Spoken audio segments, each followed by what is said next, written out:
Hi everyone, I'm Evan King. I am the head of film programs here at the Nerve Centre. You are about to watch a recording of a BFI Film Academy lab session on creative post-production on a budget. BFI Film Academy labs are all about helping 16 to 25-year-olds break into the screen industries. These monthly practical sessions are led by industry professionals with a focus on explaining the specifics of working in film and television and developing your skills to become the best screen creative you can be. The labs are programmed across three strands: storytelling, business of film, and career ladder. We hope you enjoy today's session. Hello, everybody. Yeah, thanks, man. Hi, everyone. My name's Vicky Rock. I'm the co-director and producer of NGS. We are a visual effects and animation studio based in Belfast. We're service providers for visual effects, animation, 2D, 3D, and graphics. And we also have our own IP. We work on our own IP. We work across a range of amazing projects from Netflix, CBBS, TV programs to short films to our own IP. We're currently in the middle of post-production on our own live action short, produced by myself, directed by Chris, and funded by NI Screen. So we're really in the thick of post-production now, so it's the perfect time to be chatting about it. And we're also wrapping up on our festival circuit for our other short animation, which is currently in the Oscar screening room this week for voting. So yeah, we're very excited about that. So we're really in the thick of it at the moment, and delighted to be here and chat through things.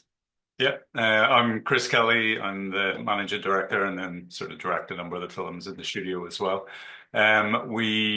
I think we'll get into the details of it, but a lot of it is to do with that relationship between creating our own stuff and then working on service projects that might be at a completely different scale. Kind of lets you see what parts, sort of demystifies what's important and what's not during the post-production process and kind of help you either do it at a certain level or do it at a certain budget, so we can get into that in more detail.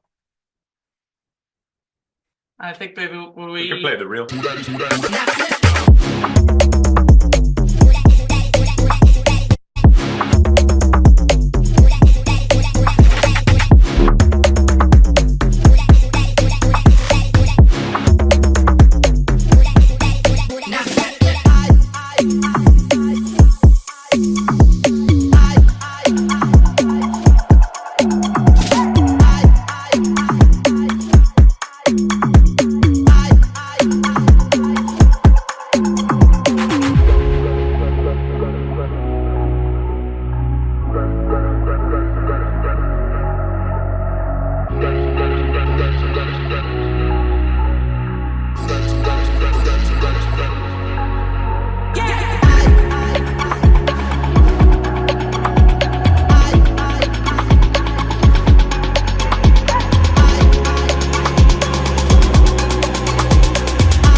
Brilliant.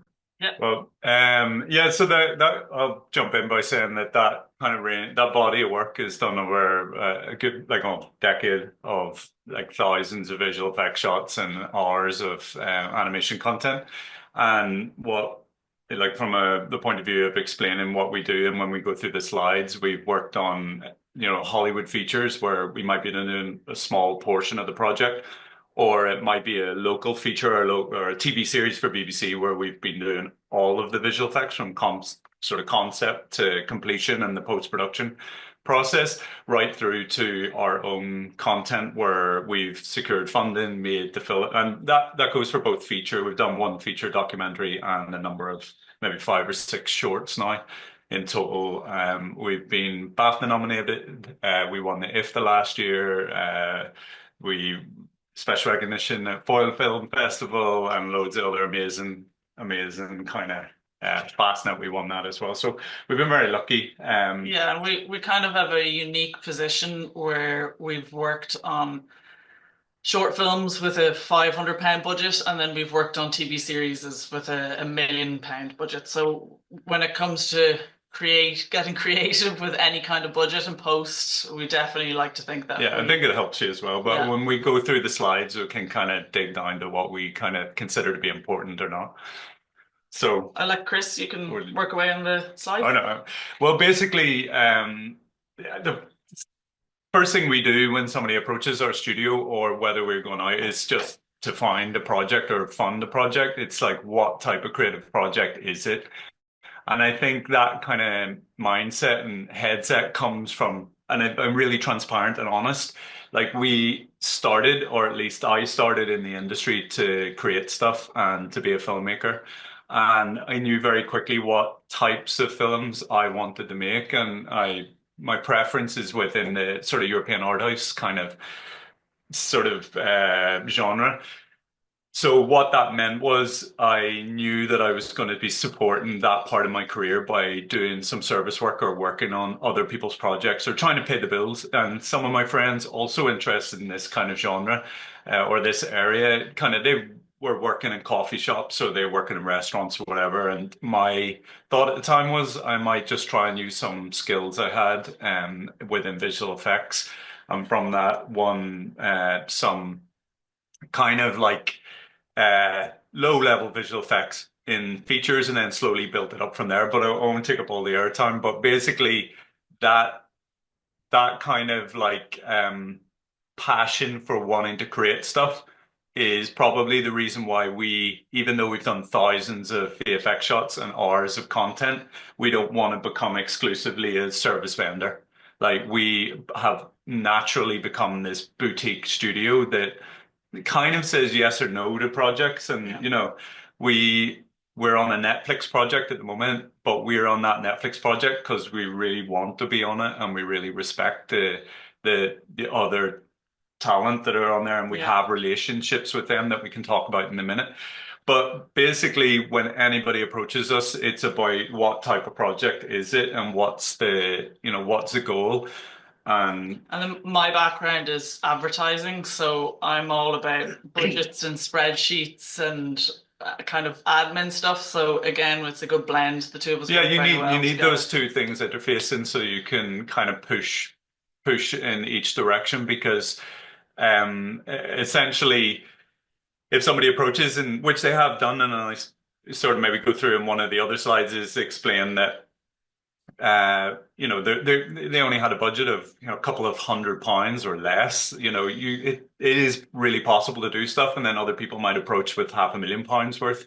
And it is the first question for me is just what did they want? What exactly do they want with this post-production or this kind of creative journey they're going on? Is it just simply to fix something in a shot? Or is it that they want to express something or explore an area? And that can sometimes not be that 100% clear. And we try to find that out really quickly, because you end up with in a bit of a difficult position if somebody comes to you hoping to get a creative kind of voice, but you make the assumption that they're really just wanting, spaceship in the background. But what they really mean by that is they want to create a new. For example, like Silverpoint wanted to create a IP that stood out and did something different. So it was like, that's a different creative approach of like, how do we achieve those visual effects and how do you sort of advance the narrative with that, opposed to just essentially sticking something in that somebody's asked for. But on the other hand, other people want that ownership and they want to just say, right, can you remove that? And it's just very technical. Yeah, and for us, it's really important to establish all these things as early as we can because obviously everything costs. Time is money, and establishing good relationship and getting those ideas pre-production is so, so important. I'd seen a question coming up, and I'll probably close this slide with, sort of responding to the question I've seen, which was about like financial insecurity in the industry. It popped up for a second, so I think it was sort of asking, and that was, something that allowed NTES to start was that, you know, people were willing to take a risk, I think, in and around that time on maybe going with a less established studio. So some of those instabilities can work in your favor in a way. Do we or would we be concerned? I think I caught in the question. Well, what we generally do is we care about a certain tone of work or a certain style. So if you notice in the reel, it's like a real combination of visual effects and animation, and it's tonally constrained. We don't, as much as we think kids animation and kids content's amazing, we don't try to develop that stuff. We don't try to tender or pitch for that sort of stuff because we try to exist within one sort of space that we think we can excel in. But that, if I had my way, it would probably just be European art house cinema, and I'd be doing nothing more than that. But the reality of that is that widens and becomes, if we need more money, it's a case of saying, well, okay, let's search for documentary stuff, real hard-hitting, compelling stuff, or let's try and approach. We've done lots of things like News Round Special, which could fall into like kids content, but it's about, parents with children with alcohol problems or something where you feel like from a creative point of view, feel like I'm using animation in a way that helps people, and that's important to me. But it all of a sudden makes the market you're approaching bigger if you focus it in that way, opposed to just saying film or live action or whatever. It sort of makes it specific, but also kind of broadens it. But yeah, so basically we very much try to understand what the premise, the statement, the kind of why has somebody approached NTS, and we try to wear that kind of boutique creative studio stuff on our and make people really aware that that's what we care about and that's what you're paying for if you go with us. Yeah. We want to move on to the next slide? Yeah. You go for it. Yeah, so yeah, it's sticking my budget, so maybe I'll take over a bit. So I'll start this story because it was very much connected to me at the start and what I was talking about doing kind of coffee shop stuff. Friends of mine that weren't friends at the time, just guys that had kind of heard that I was working on a Hollywood feature. I was working on a couple of them at the time, but one of them was Looper, the Bruce Willis film. And I think I'm not 100% sure, but I'm pretty sure that like as far as Belfast goes, we were, first people to be working on like a Hollywood feature in that sort of way.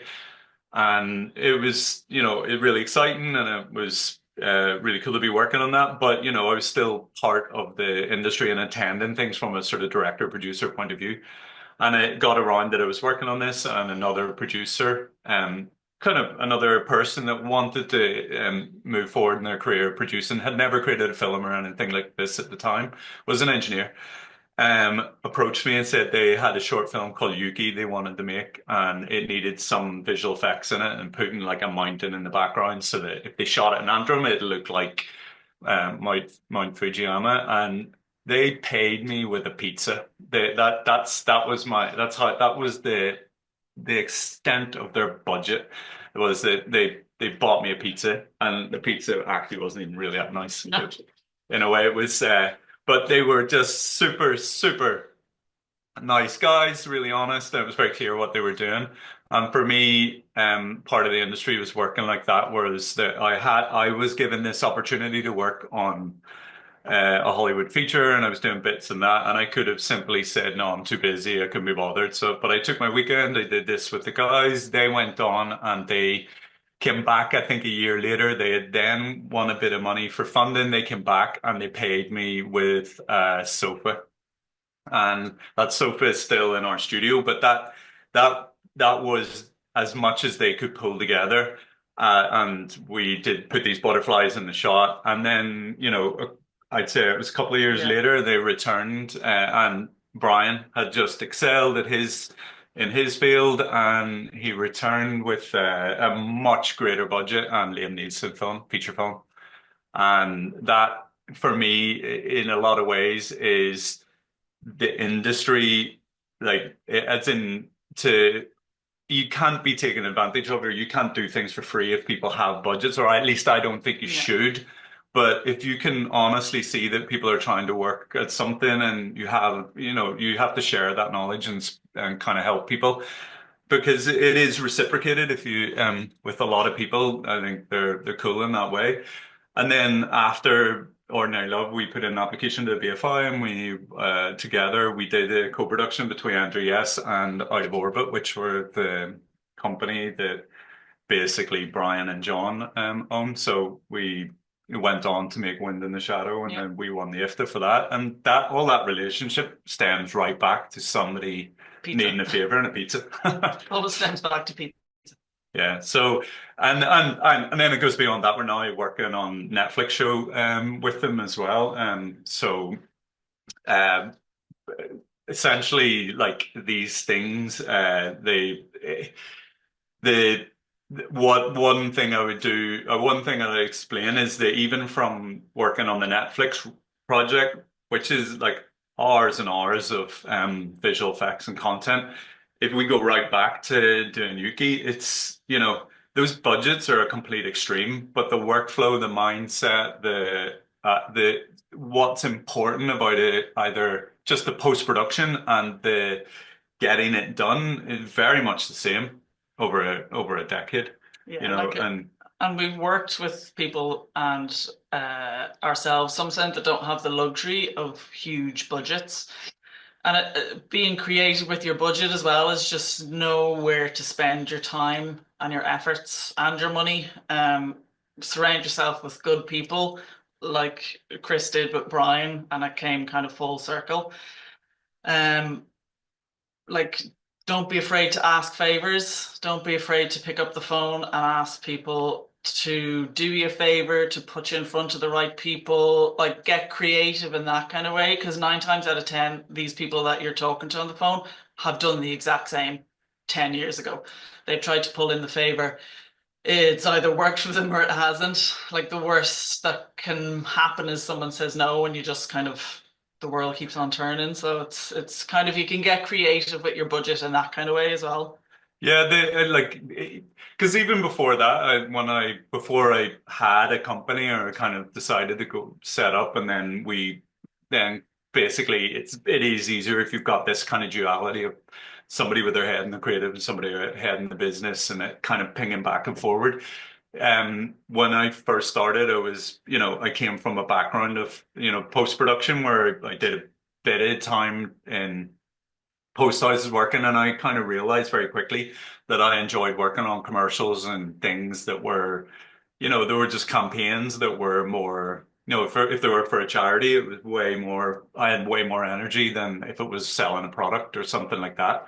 So basically, I remember at the time doing a no smoking commercial, and the point of this was that, somebody would smoke, and then a pair of lungs or a heart would appear, and then it dissipate. And from a creative visuals point of view, it's like, I don't know how I'm going to do this. And found on a forum the name of the person that did the gorillas videos and the clouds in it. And I just phoned them. This is way back. I just phoned them, and they told me how they did it and the software they're using. And I suppose that's what I'm hoping to get across with this, is that sort of pollination and interoperability between things, and just conversational kind of like sharing is really important, especially when you're kind of starting. Because if we maybe move on to the next slide, we can chat about, yeah, well, there was a slide later, but basically, as kind of it overlaps, but basically the tools there is, and we'll explain in slides later, there's Nuke, and then there's After Effects. And if you know how to use both them, you can do the same thing. You can achieve the same thing for your client. One might be just way better for a big team size and a certain type of workflow, but ultimately these things can achieve the same output and results within reason. So I'll get to that anyway. But basically, do you want to chat about the team or? Yeah, like in the studio, we go from anything from a team of 5 or 6 people at the moment, right up to 22, 23, 24. Um, and yeah, it's just again when we have them in, it depends on the scope and the complexity of the project. You could probably talk about the more technical aspects of the teams. Yeah, like I think we always start, and if I was giving advice to anybody, it said there were a bunch of friends and they wanted to start a studio or kind of do something. My opinion is start with generalists first and try your best to work out how to create whatever you want to create with a sort of generalist sort of mindset. And then if you've got that core, then you start attaching more specialist people, if you know what I mean. So, for example, if you were into making short films and you like get that run and gun kind of setup and kind of like get the ability to capture stuff and bring it back and then use DaVinci, the free version of DaVinci that, also has a compositor in it and also has the ability, Fairlight and the ability to do sound and just, create that content. And then as you progress, then you start breaking off into more, maybe you don't do the compositing and the cleanup and stuff like that in DaVinci and you invest in a Nuke license, a Foundry Nuke license or After Effects and start branching out in that kind of direction. But I suppose from a team point of view, we've always had this kind of relationship with new technology as well, where we've had an interest in it and we've sort of pretty much been early adopters of nearly everything. Uh, because, like even when we started, it was when I even like going back to pre-Enter, yes, it's like you had these things like Basecamp and stuff was the first time I noticed people sharing stuff online as a team and working on a project remotely. And that was partially why I got the opportunity to work on things like Looper and Jack and Jill and these other kind of Hollywood films it was at that time in the industry where you could hand out shots globally in a way that was much easier. I'm not saying people didn't do that before or there wasn't collaborations, but it just felt that little bit easier. And then, now if we've got a team, it might be, if it's a quiet number of months or it's a quiet year, it could be a small team in the studio and it's all local people working on it. But maybe, when it was 22, it wasn't 22 people in the same building. They were separated and some of them are, Yeah. across Europe and beyond. And because we're a studio, we have the luxury of having a team. But I think you mentioned we do a lot of collaborations as well. And within the people that we employ in the studio, we like to think that they're our tribe as well. They're the same kind of, they respect the company culture. And that goes for like tiny kind of projects that you'd be working on. Just it's so important to find the right team, the right people, the right tribe. And it does sometimes feel like it's a little bit cliquey as well. The industry is a little bit cliquey, but it's just all about kind of just surrounding yourself around creative, amazing people.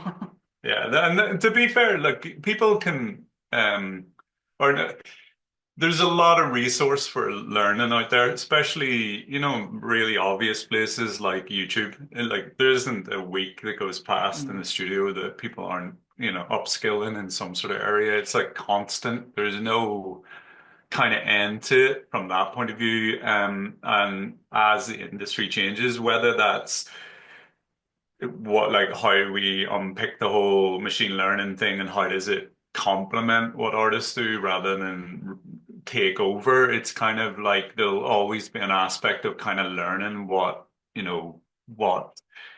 way do we approach this and Yeah. we like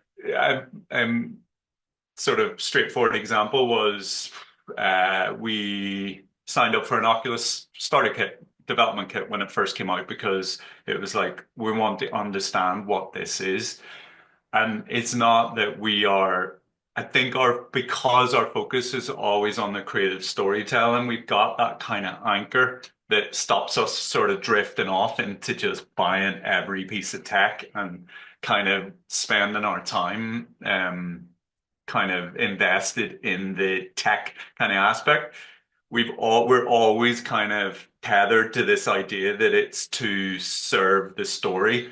So, and I think that's really useful to us, and a bit of advice to other people is to have at least something that kind of stops you sort of drifting off into just a endless R&D, if you know what I mean. But in that case of the Oculus, we made some apps. We then learned how things worked in real time. And then that sort of, we dabbled in the games industry and had a look at that as a sort of side project, got some support there.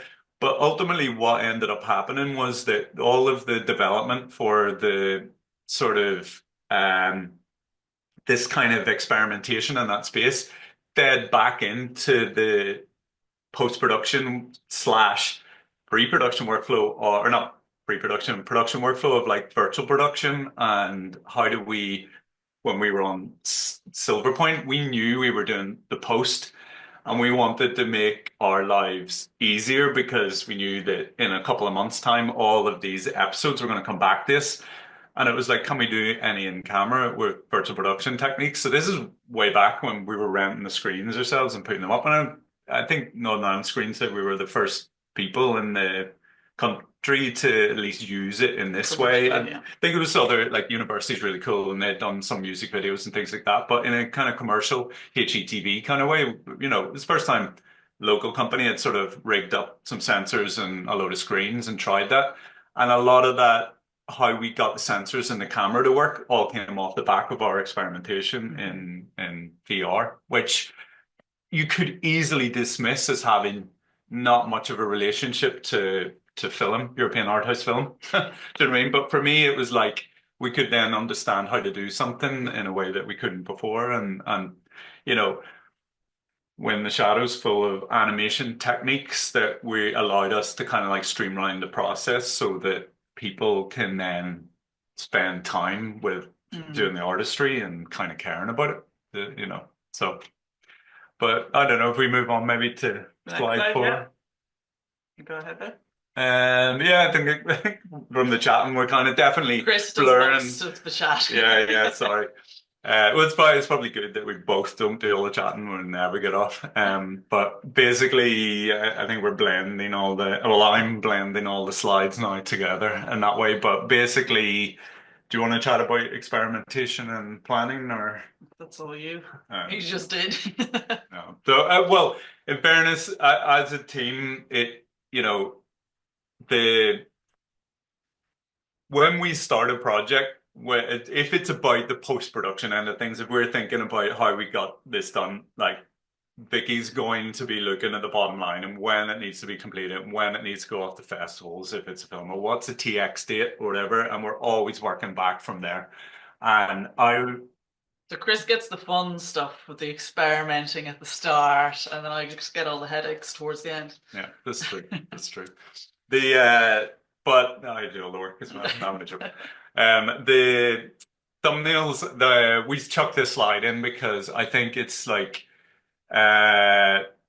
super important to kind of flesh ideas out and experimentation. And this actually does 100% tie into what's like your skill within the studio, is that what I was saying about R&D and experimentation not having an end.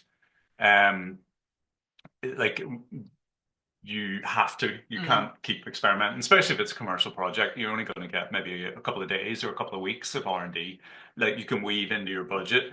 And, you know, we find the most efficient way to ask all those questions is with a thumbnail process when it comes to at least traditional filmmaking and kind of animation, kind of overlap and visual effects. Anything with maybe an element of something that's not really tangible or kind of difficult to articulate, you know, we find the thumbnail process means you're doing it really, really quickly.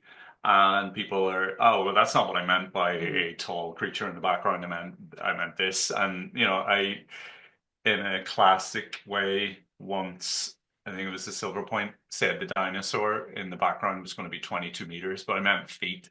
And I felt I could see half the room of the production meeting go like, oh, wow, cool.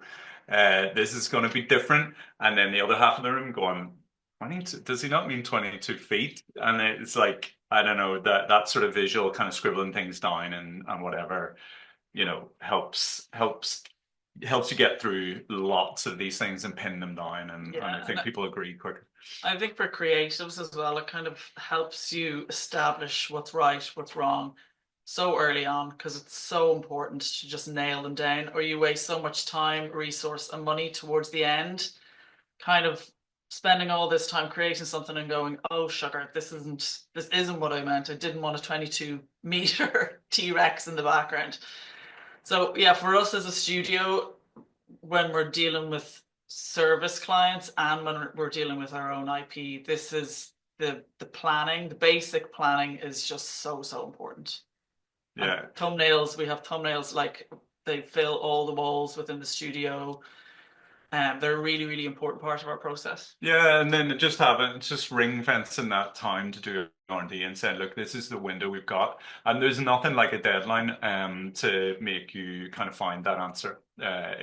When you don't, in my opinion, these are our opinions, obviously, and you can always be challenged, but in my opinion, without a deadline, like it can go on forever, and you can start to rewrite everything. And I think my most enjoyable part of the process is actually the writing part of the process. And because I'm a filmmaker and I've went from short film to even feature documentary and stuff, it's why I have that overview, is that I write scripts, and then Vicky and I try to get them funded, and then we complete them, and then we get them out the door. It's why we have this overview and a kind of understanding of a post-production process that is designed to complement what we're doing and not to become its own kind of problem, if you know what I mean. And we're always trying to make sure that that's not the case. And there's definitely been points in our career where we've been encouraged to sort of become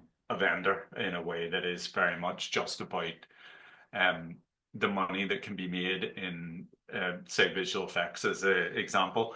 But in my opinion, there's a lot of different reasons why we haven't done that, but the main one stems from being totally honest with ourselves that we want to create content, we want to tell stories, we want to explore stuff in that way. And I think because we're honest in that way, when people, like for example, Richard Curtis approached me to do malaria stuff on Comic Relief, those techniques, those things that I was putting into this animation that I'm creating, or the visuals, they're coming from an honest place, and a place that's kind of trying to do things in that kind of way. So it's less contrived in my opinion. Yeah. Okay, do you want to go on to the next one? Yeah. Why not? But this is definitely you, the software. I'll hold my hands up and say this is... Well, we both like work hard to pay for all these bits of software, and as we enter this techno-feudalistic kind of world of subscriptions, we're definitely under pressure to keep paying for these every month. So that is a challenge I can recognize everybody faces, especially people starting in the industry. And the reality of it is that if you've got a production on and you've got a big team, some of these, like Nuke is one that jumps out at me by the Foundry, that it's a great piece of compositing software that is, if you're on your own with it, it's phenomenal. But if you have a big team, it's really good to share files, to make that workflow consistent between shots and on a project.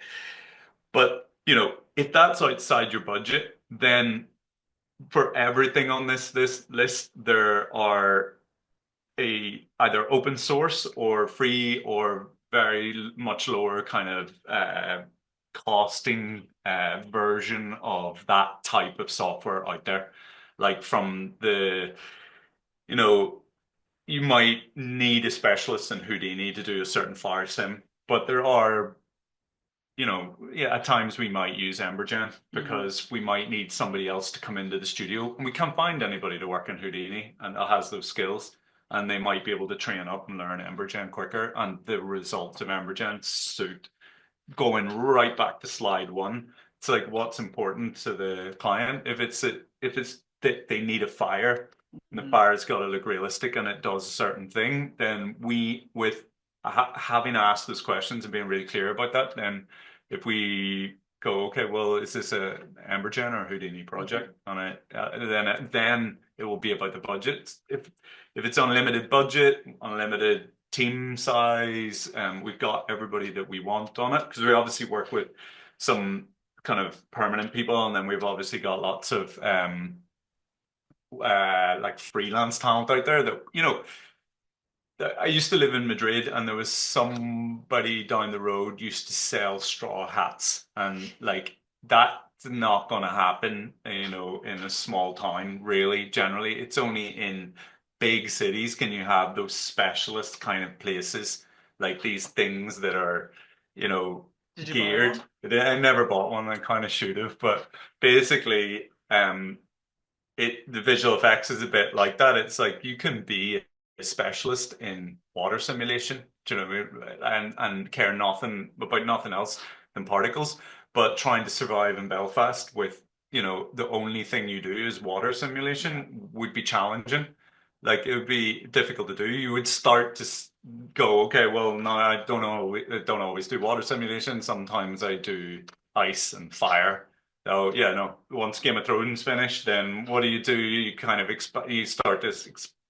You either make the decision to move to somewhere that has bigger pools or more work, or to stay. And I think one of the benefits of a place like Belfast or Northern Ireland in that sense, and you get that from what No Man's Screen do and how well they kind of promote the industry and make it clear that it's a cool place to work. But basically, in a lot of ways, the positive is that you get to be more creative and you get to work on, a broader range of stuff. But anyway, my kind of point is that these softwares, the software works in the same way. There are ways of doing it on an open source, like Blender, for example, will do almost all the same. We have projects that we've done Blender. We've used Blender for. Then we have projects where we use Maya, and the honest difference for me is that sometimes the scalability on something like Blender caused us problems, or the reliability of something or support caused us problems. And that's not to say that there isn't tons of forums and amazing resources out there. It's just that was our experience. Was sometimes Maya had a certain, even though Maya sometimes feels like it's held together with sellotape, it literally, solved a lot of problems for us at times. We struggled with Blender, but you could do the same things. Yeah, so it's just all about kind of knowing your constraints and maybe doing a bit of research before you commit to something, and like you can get the same results from something maybe without overspending and absolutely blowing your budget. Yeah, like so basically this was our sort of slide that was kind of like aimed at, making sure that it's very clear that you can enter the industry with very little resource, very little kind of capital in that sense, and start to build from there. But that's essentially what we did. We started with, we were bootstrapped the company. We didn't have like backing from anybody, and we just completed one project and then we built on top of that. And we started buying licenses and, extrapolating where we were going. But again, going back to the thing that I think was our kind of anchor was we always were clear what our intentions were. We always asked and wanted clarity over what the client wanted, so that we could make sure those two things were aligned early. And then we could also then do our research and be efficient with all the other more technical things we had to do. Yeah, like for us, being creative with your budget doesn't necessarily mean you have to be cheap. It's just kind of being smart and resourceful and there's so many resources online that you can kind of get stuck into to do a bit of research on. Yeah, like our latest film, Bolts and Water, we shoot recently, and we have lots of experience in visual effects, and although it's live action and it has a couple of moments of kind of surrealist kind of film, and there was a part where I was thinking, okay, we'll need this water to be flowing out of this crack. And like it was like, oh, well, Alan could do that, and he could use liquid gel, or maybe we'll use Victor with Houdini. So how are we going to do this? And then I was like, well, why don't we just crack a bit of plastic and put a hose beside it? And it's like it's going to be done in five minutes, and it's easy to kind of it's easy to go off in a direction and think, oh well, I need to use visual effects for this. I need this when there is sometimes this really straightforward kind of approach. And visual effects, even though sometimes it can seem really complicated and the post be really complicated, it Doesn't need to doesn't be need to all be. the time. And then equipment. Sorry, Chris. Just to say, there's so much positive feedback coming in over the chat, and I know we literally have 20 questions. We have 23 questions for you, so we're going to get through them. Yeah, cool. Sorry, I was actually starting to worry that had gone way over, so I apologize. Not at all. No, I know that everybody's enjoying the presentation, so keep going if you want to finish off your slides. I had a question myself. Just you talked about having a collaborative approach in your studio and finding your tribe and people that you work with. How do you develop talent within your own team? So do you work on each other's ideas or concepts, or is there a straightforward way that stories come through? I just wanted to ask around that. Yeah. Would you want to answer? There's nothing straightforward about it. No, it's definitely within the studio on all the different levels of management and departments and stuff. It's if anybody has an idea, they just throw it into the hat. It's a safe space. It's always a collaborative thing. So if it's like we've produced short films that have come from like junior level right up to Chris and myself directing and producing them. So it's kind of all about getting the right people into the studio, and then it's kind of like open for. Yeah, I think there's definitely to add to that, with experience now, you sort of the answer is slightly different because we kind of look out there and we say, right, well, Northern Ireland Screen has this fund coming up, and BFI have this fund, and we look at what opportunities are out there, and then we might look at our own studio and say, well, we haven't tried something in this space. Let's create something where it's essentially our own money that we're investing and trying to do something. And then at that point, we're like going back to the very first point is that we're just really honest with the team and saying like, has anybody got an idea? But you know that Enter Yes it's kind of all about these sort of ideas. And there has been times I can think of where people have pitched to us like an idea internally and said, I want to do this thing of this, and it's felt very Pixar. And I'm not speaking pejorative about Pixar or Disney or anything like that, but it's like no, like and loads of times we've encouraged people to go, they've maybe spent a few years in Enter Yes, and it's kind of like go apply for a job in that place, and like if you feel like that's where you want to go, like go kind of find those skills and learn from people that do that. So we're kind of really honest about the type of stories we like. Yeah. And then so sometimes it's like internally we just want to do something and experiment. Other times it could be like the creative animation War Game as an example, or Shattered recently. Yeah. They were Northern Land Screen were looking for ideas. So what we were saying, and Francesca, for example, said, well, I have an idea and I want to write a script. And she came to us with the script, and we nurtured and fostered, and we spent the time going through it, and then we kind of assigned an internal script editor, and the idea went through all departments in the studio.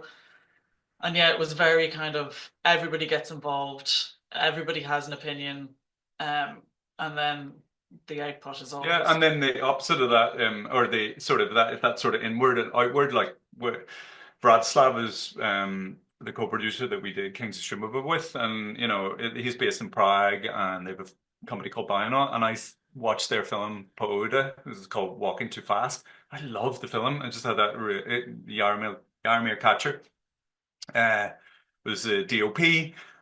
It's just a phenomenal film. And I was on a producer's course with him.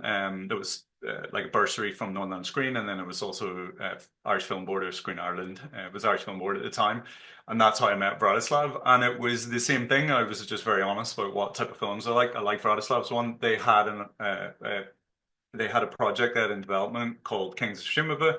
Well, it's King of Shimava at the time, and it aligned with what Enter Yes was doing. It's what I cared about. And Bratislav said, "Will you direct it?" And we kind of, you know, worked on it together and kind of basically, that collaboration was based on the fact that I loved Radislav's stuff and it was in line with what we were doing. And same with Bram Faulkner and John Beer and Audio Orbit. When we went to do Win the Shadows, we're also able to recognize that we have, we've experience in doing certain things, and we work with on budgets in and around millions, right down to pizza based budgets.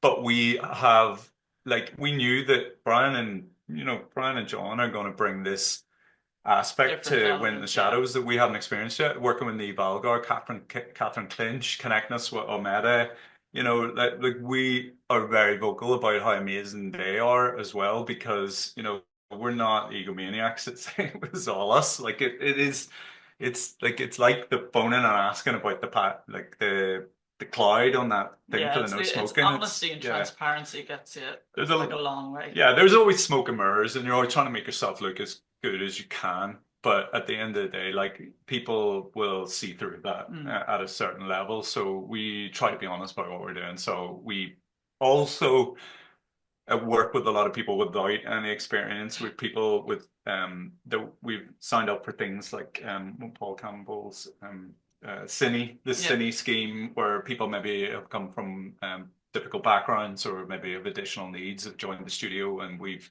kind of want to kind of create, like Vicky said, safe space where it's very much about it works in that way. That's the culture of our studio, at least. Sorry, long-winded.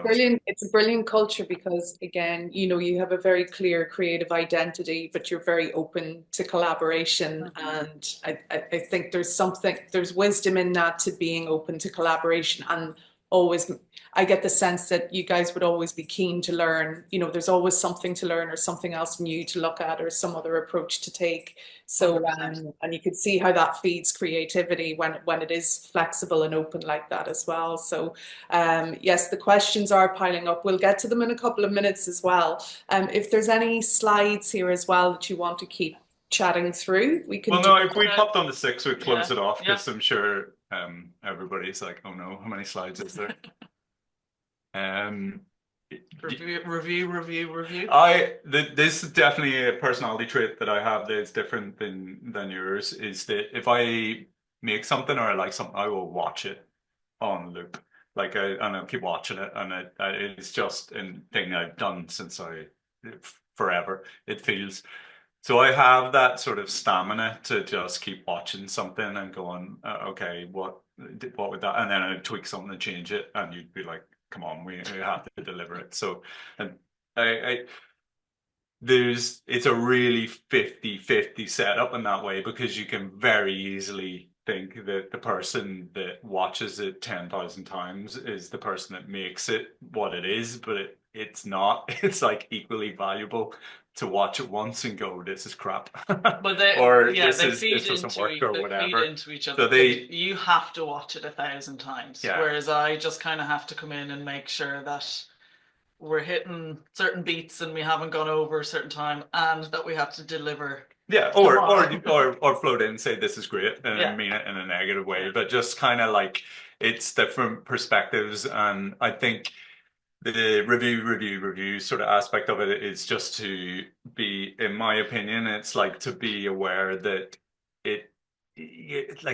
I've sent stuff yesterday that we worked on the Netflix stuff, and I know the director, who's really amazing, is going to watch it, and I have watched it 100 times thinking, what is he going to want different in this? Why is he going to like it? Is he not going to like it, or whatever? And it's I feel like you just have to review work and go back to that premise. What did he ask me Yeah. for, and why am I doing it? Why is he selecting me? It's not because it's not for any other reason than he wants this to be really good and to advance the narrative or make the statement more powerful. Does it do that? And I keep watching it, reviewing it. We do. We really, really care about our Yeah. stuff in that way. They must be difficult conversations to have at times as well. There's a question coming in, Vicky, about costs in post-production as well. So I would like to touch upon that too. But when you are having that conversation with a director or a producer, as you say, who seems to know what they want, but they don't actually know what they want until you tell them what they want, if you know what I mean. How do you navigate those difficult conversations? As you say, you stay true to the brief, yes, but what are some of the common things come up in those kind of conversations, and how do you manage them well? I mean, it's just kind of it's difficult, and sometimes you have these conversations, or we have these conversations pre-conversation, so we talk it through. I suppose again, not to bang on, but it's being 100% transparent. And I think if you kind of start a conversation with, listen, let's be honest, let's be transparent here, like that kind of breaks the ice, and they might it kind of makes things more palatable. Like it never gets easy. It's a really difficult thing. And well, you kind of creatively do it more with a client, and then I would do it more with you. So I probably get the easier uh, way of breaking bad news. But do you have any kind of thoughts or examples on On how you make it more palatable to a client that, Sometimes, like it depends, but we might need to compare it to something. We might need to show them what that it's not going to work, yeah, or in a way. I'm trying to think of a tough example, but you know, maybe we need to show them the breakdown process of yeah, something for them to really understand what's involved in doing something so it's not achievable on their budget, but then show them how something within their budget could work for them, or like an example of that. And I think some of the most challenging points have been if we've had an established, it goes back to the point where I was trying to make, where you should help people and do things for free and on spec if people have no money and they're trying to grow and they're trying to learn. But if somebody has like a decent budget and they're trying to get you to do stuff on spec or try to do stuff for really cheap, I think you have to say no. yeah. And I think there's a lot of reasons for that, because I do think there are a lot of people that will take advantage of people in scenarios like that. And it's about a community kind of saying, no, well, you know, if you've got a budget and we know you have a budget, then you should be paying for your poster, your visual effects, if you know what I mean. Maybe some of the challenging experiences we've had, we've seen people that have maybe taken advantage of that a little bit and Yeah. said, okay, well, I've only got 1,000 to do this, but everybody knows it's a £10,000 job. And then you start to realize that, oh, they've got a pretty healthy budget. And we're doing this. And the reality of it is, once you get into the thick of it, everybody forgets about the budget. At that point, they still want their amazing thing and they'll push the boundaries. So in a way, it's like you say, just be very honest and transparent, and You're weighing up the benefits of the value of doing something for a little bit less. You're having that conversation amongst yourselves as you're 100%. Like saying, on yeah. Bowls and Water, the live action that we shot in September, we had this amazing first AD, and he worked with us a couple of days prep and then the 2 day shoot, and he was so involved. Cast and crew had so much respect for him. He got like everything done, and we hounded him to send us an invoice, and he was like, no, I'm doing this as a favor. It's like, no, no, no, you have to send an invoice. We have something put aside for a first AD, so let us do it. And then, because we wanted to show him the respect that he was giving back to us and the whole kind of production. And then he turned around towards the end and he was like, well, actually, I'm kind of writing a script at the moment and I might need a wolf and might need a werewolf. And then we were like, oh, wow, we can make you a werewolf. Absolutely no problem. Because you were absolutely amazing for the 2 day shoot and the prep. Yeah, so it's that sort of transparency. Yeah. Totally.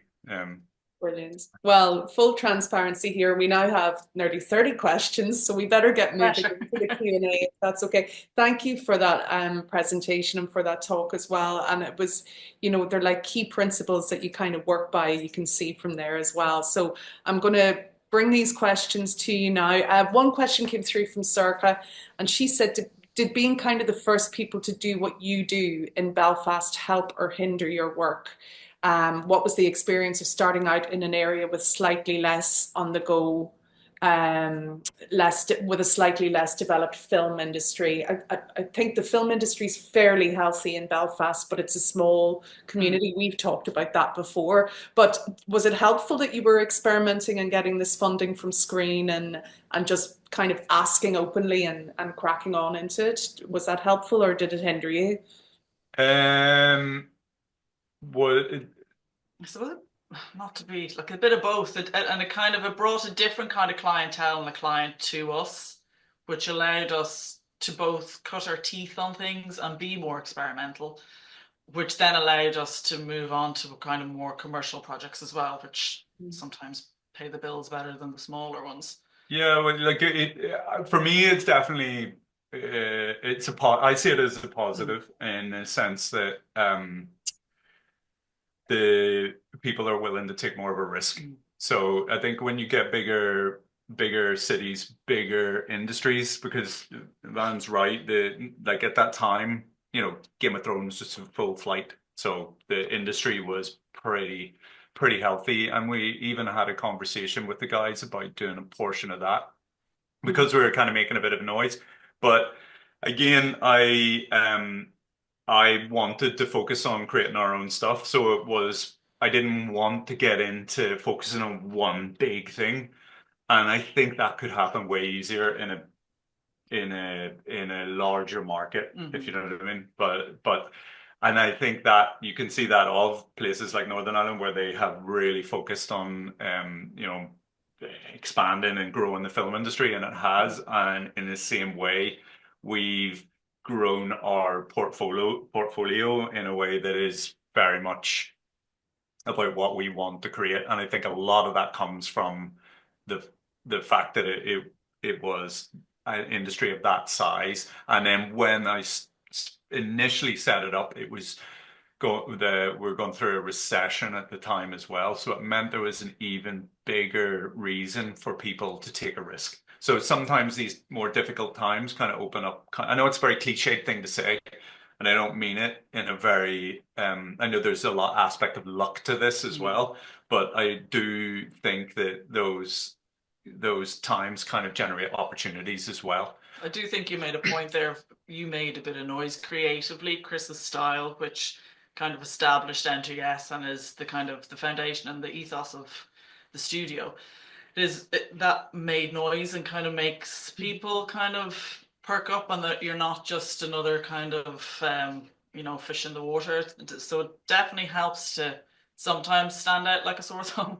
Yeah, we did like when my head was in the animation kind of space, I liked the sort of Miyazaki kind of films as the sort of Spirited Away kind of, just to pick a really obvious one, or the Jan Schwankmajer kind of things. They were my cups of tea when I was at uni. And then film wise, it was Le Hen and these sort of more European art house cinema. And that's what I wanted to make. And I just tried to tell everybody until they were so bored listening to me that that's what I cared about. But then people can also tell that passion you have for something, and if you're like committed to their idea, that they get the benefits of that. They're like, okay, these people are going to put their head down. They're going to get this done because they don't want to shortchange anybody because they want to go on and do what they want to do. So I think it's, again, we're sounding like a broken record here, but it's kind of like the honest aspect of it about what you do. Thank you. And Vicky, could you share some examples of what costs would come up in a post-production? So the example here is for a short film. So let's go for a low budget short film. What kind of costs could a filmmaker expect in post-production if they want, a decent project by the end of it? Yeah, so the main ones would be some kind of visual effects maybe, which sometimes usually comes at the end of short films, let's be honest, but visual effects, but paint out and kind of really simple things. Audio and sound design, so important, and it is definitely worth trying to either pull in some favors or keep a little bit of budget for that. Because there's like a statistic that is it 49% or 51% of a film is audio. So it's like, to me, that's really, really important. Like, we've done shorts that we've got it done for €500. We've got shorts where we've kind of pulled in favors. So it can definitely do it and work within your budget. So audio, the grading kind of is always a cost. A sneaky one that always comes up if you're hoping to get the film into festivals is the packaging at the end, getting it all, whoever your funder is. Yeah, so if it's BFI, NI Screen, they need all the audio channels balanced and a whole lot of deliverables. You're going to need like boring costs like £200 for a hard drive, because sometimes you need to give the funders a physical copy. Converting it to DCPs, which some film festivals will only take a DCP, that could be 300 or 400 quid. And some of those costs are non-negotiable because you will have to go to somebody that can do it. It's unless you have a mate that does DCPs, which, well, we don't. So if I demystify some of that, so this is the way I'd approach it. If you had a super if you got a decent film fund sort of thing, you would, like you were saying, you probably add up about £2,000 to go, if you're a short, and ask a post house to help you. Yeah. Like that, you in and around that post house, in my opinion, or our opinion, should be helping people in short films with a budget about that. But let's say you don't have that, then you download DaVinci for free. You put it in, you color grade it yourself. If you know somebody with an iPad, that's an iPad 12 is as good as like one of those incredible monitors that you get in a post house. Like, is it perfect for reviewing broadcast stuff? No. Is it going to be the same? No. But will it give you a pretty close estimate of what you're going to see in the cinema at your festival or get out there? Yeah. Yes. Let's say you don't even have that. Your monitor is still going to be good enough for you to be 90% there. Yeah. So you haven't spent a penny yet. You put it in DaVinci, and in DaVinci you can edit it. You can do your post effects, and then you can color grade it, and then you can press the delivery button, and that delivery button will export to the formats that you need for almost every film festival out there at the moment. So you still haven't spent any money. Then the festival turns around and says, no, we need a DCP. I think it's like £100. You could go online and get, I think it's Easy DCP, that will allow you to take one of the QuickTime ProRes files. I would just go ProRes 444 on everything at like 12-bit, and you're going to be safe. And then put that in the Easy DCP and export it, and you've spent 100, like Vicky says, you maybe have to buy a hard disk to send it over. But the Easy DCP, I think that's what it's called. You need to check this sort of stuff. But basically, that would be the entire film kind of mastered and ready to go off somewhere. And that would be hard to differentiate in a lot of ways compared to somebody that's paid thousands in a post house. Yeah. Now, that's not me saying anything negative about post houses and what they can do. If you go to a post house and you spend 100,000 to sit there, you will have an experience that you won't have doing it that way. And it may be super important for your film, but the reality of it is the technical aspects. If you go on YouTube and say, how do I master a DCP? You'll get a step-by-step guide. How do I color grade in DaVinci Resolve? You'll get a step-by-step guide. How do I paint something out in Nuke or After Effects? You'll get a step-by-step guide. And that's what I recommend. Then, like we were saying about the generalists and the specialists, if you start with that generalist approach, what you'll realize, and why the industry is an industry, is that you won't be able to do a feature in the way that you can do a short. You won't be able to do a bigger budget project in the way you do a short. You'll need extra people. And every time you do that, it becomes a specialism. And that's when something like a post house is super important, because that's that one person's job to really understand the balancing of sound or the mixing or the color grading, and they'll have a unique approach to it and skill I mean, that might elevate it. this is absolute gold that you're sharing with us, people. So thank you very much for being so candid and honest about it as well. There is a question here, and it is an interesting one. You know, it's the kind of the elephant in the room as well. How do you think AI will affect post-production in the future? Do you think it will make visual effects and animation accessibility much cheaper for everybody? So that's a double question. How do you think it'll affect post-production? Do you think it might make things more accessible and cheaper? Now, this is where Chris could talk about AI for the next hour, so That'll be our next slide next I year. want to put the caveat on this, especially because it's recorded as well, because I want this to be very clear. I have spent my entire time in the industry, like creating stuff on a computer, then printing it out, and then drawing over it in charcoal, and then taking photographs of it, and then bringing it back into the computer, and kind of then projecting it, and then whatever. Like I go in and out of the computer all of the time, and when I write scripts, I might write them with a pen on paper and scribble ideas down, and then I might type them up in Final Draft, and then so I don't live in the computer, or I don't live outside the computer entirely. Like I hop between the two. And I am not the last person, and I think lots of other people. I do not want machine learning or AI to mean that I can't do that, or I can't put my human touch to something. I personally can see huge benefits and huge positives with the machine learning stuff. And if I even just think of rendering, for an example, that's an area where you're making some sort of 3D animation. Wind in the Shadows is a perfect example. We went to render the water. The one shot on a render farm, if outsourced, was going to cost £180,000 to render that one shot because of the fidelity of it. And that was one of the reasons why, we dismissed that style and continued with our sort of painterly kind of style, was that we couldn't afford that. Then you sort of say, well, who can afford that?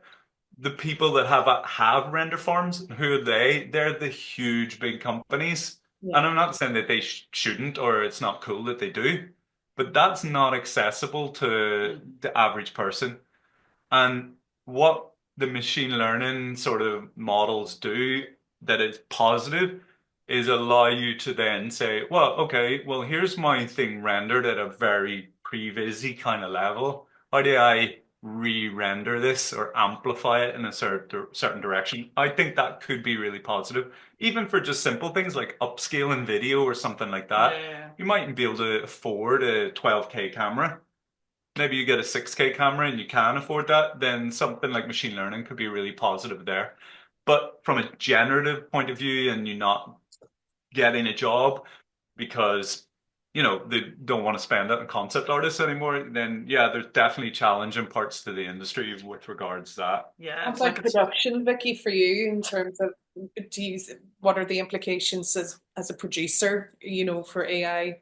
I mean, like it does, as Chris say, it streamlines some things. And then, as I think with machine learning and AI, there's some things that you just need humans for.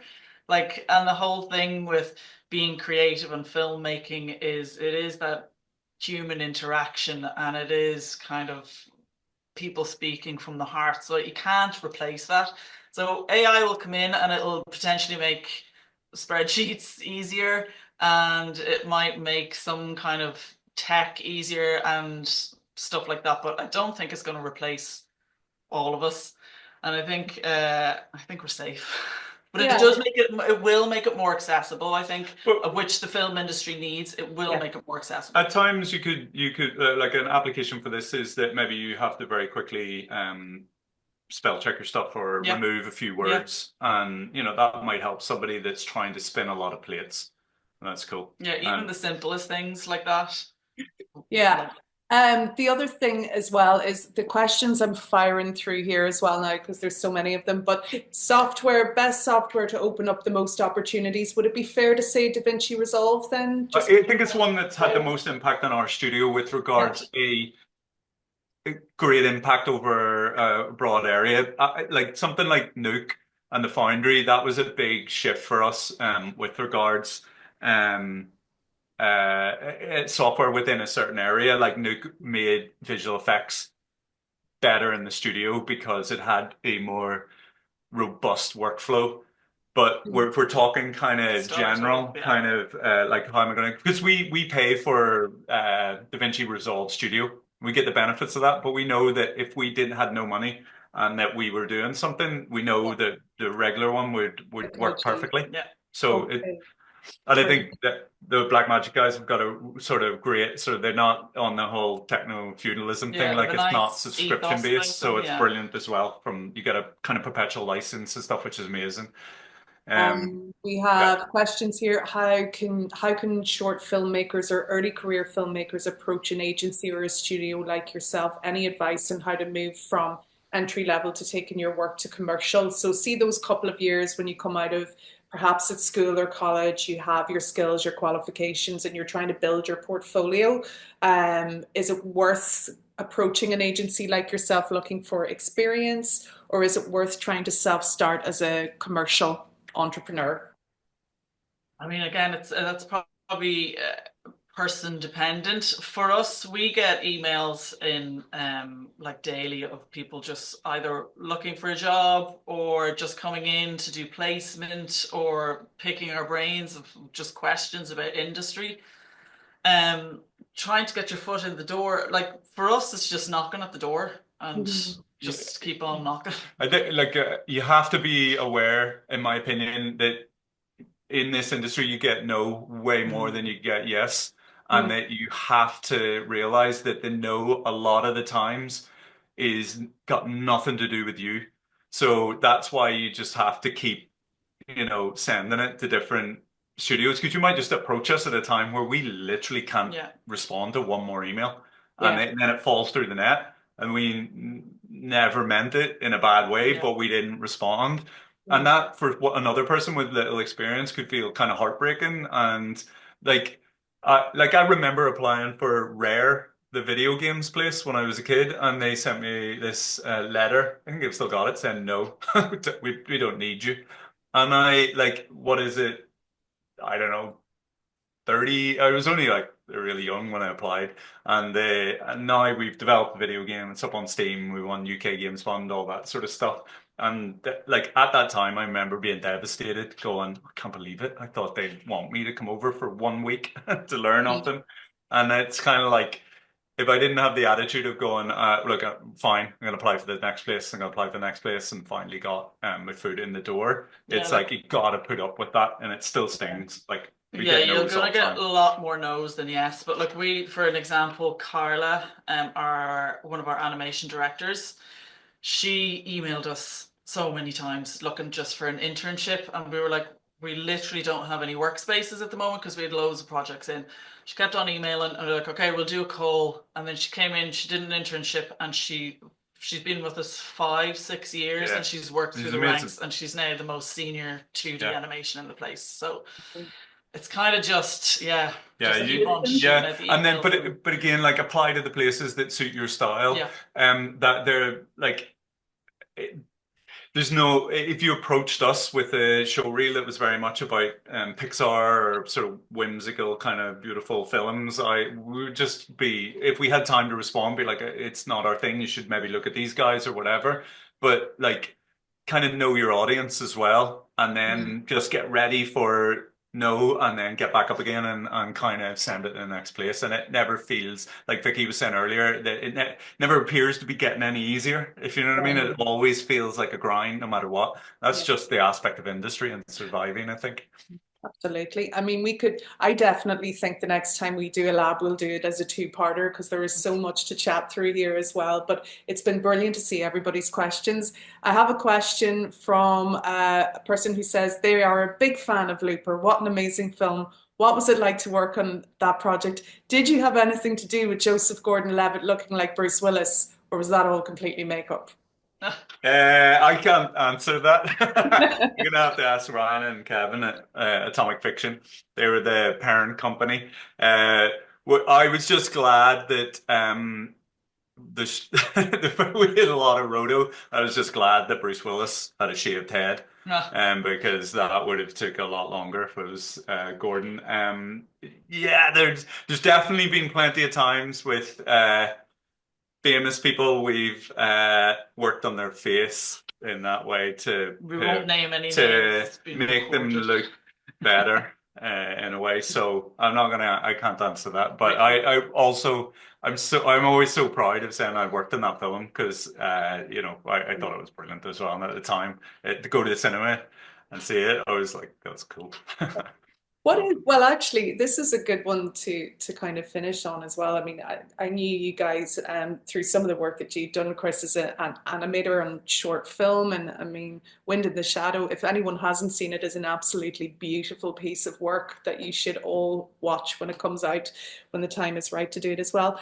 Beyond that, because I know you're both really proud of that, but what are some of the works or experiences that you're most proud of, or that you've learned the most from? And we'll finish on that question. I'm just super proud of the studio Mm. and the culture. And like for me, it starts with the culture, it starts with getting the right people in, the right artists. It doesn't really matter about their portfolio, it's whether they're sound and you just get a good vibe off them. And then like a proud parent, you see them go off for like Friday night drinks or like Saturday air tag together, and they're this whole like little family.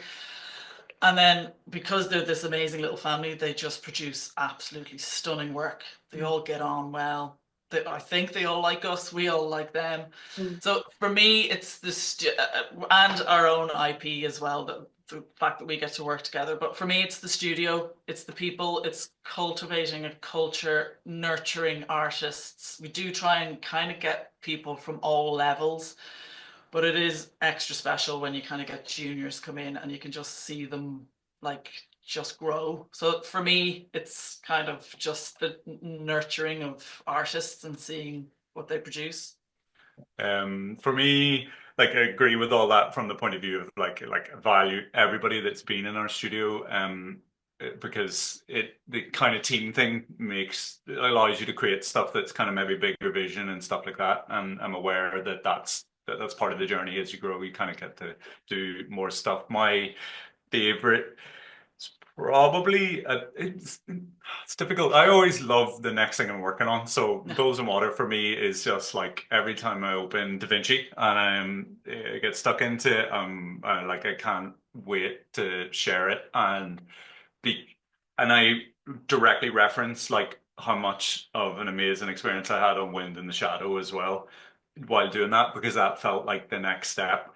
And then we had a cinema launch of our distribution of Kings of Shumavit, and then although I don't love everything about Kings of Shumavit, that I find the bits. As it gets older, it start to go. I love those bits of it and stuff, but I think I've always been very focused on kind of like what I'm doing next. But at the moment, I'm loving Bowls and Water and Wind in the Shadow. Thank you so much for watching this BFI Film Academy lab session on creative post-production on a budget with Enter Yes. We run monthly live digital labs and would love to see you at our next event, which is on Monday, the 13th of January, 2025. It'll be all about film festivals, why you should go, and how to get the most out of them. To find out more about this session, visit our lab's webpage, which you can find in the video's YouTube description, and follow Film Academy on our socials channels. Thank you. See you next time.